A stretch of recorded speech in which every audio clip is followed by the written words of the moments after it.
Hello hello, யாரு? நான் Anitha miss பேசுறேன். ஆனா உங்க வாய்ஸ் வேற மாதிரி இருக்குமே. ஹோம்வொர்க்கே பண்ண மாட்டியே நீ? ஆமா, முதல்ல நீங்க யாரு? நான் யாரு சொல்லு? தெரியாது. உனக்கு என்ன ரொம்ப பிடிக்கும். நான் உங்களை ஆனா பார்த்தது கிடையாது.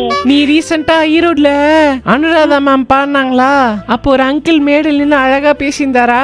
ஆமா, அது யாரு? கவினும் அப்புறம் தீபக்கும். தீபக் தான் பேசுறேன். ஹாய். எத்தனாவது படிக்கிற? First standard. சரி, உனக்கு பிடிக்குமா என்னோட வீடியோலாம்? பிடிக்கும். நான் டெய்லியும் வீடியோ பார்த்துக்கிட்டே இருப்பேன். அக்கா பொண்ணு இருக்குல்ல, ஆமா. அவங்கள மேக்கப் பண்ணி விட்டுச்சு. அதுக்கு நாங்க வள வள வள வளன்னு சிரிச்சிட்டு இருந்தோம். அது என்ன வள வள வள வளான்னு? திருக்குறள் சொல்லவா? சொல்லு. இங்க இது திருக்குறளா? கடலுக்குள்ள இருக்கிற 5 உயிரினம் சொல்லு. மீனு, நண்டு. உங்க அப்பா பக்கத்துல இருந்து சொல்லி கொடுக்கறாரா? அம்மா சொல்லி கொடுக்கறேன். அந்த பக்கத்து நண்டு மீன் அப்படின்னு சொல்லி கொடுத்துருக்காங்க. ஏய், உனக்கு என் ஸ்பெல்லிங் தெரியுமா? டபக் இல்ல, என் பேரு தீபக்.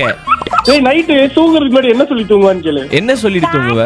கனவுல வரக்கூடாது, என்னோட கனவு மட்டும் வரணும், வேற யார் கனவு வரக்கூடாது. அது ஒரு 1100 வரைக்கும் சொல்லணும்னா. 1100? 1100 பாட்டு பாட. ராஜராஜ சோழம்னா என்னையாது காலவீசம் நீதான்.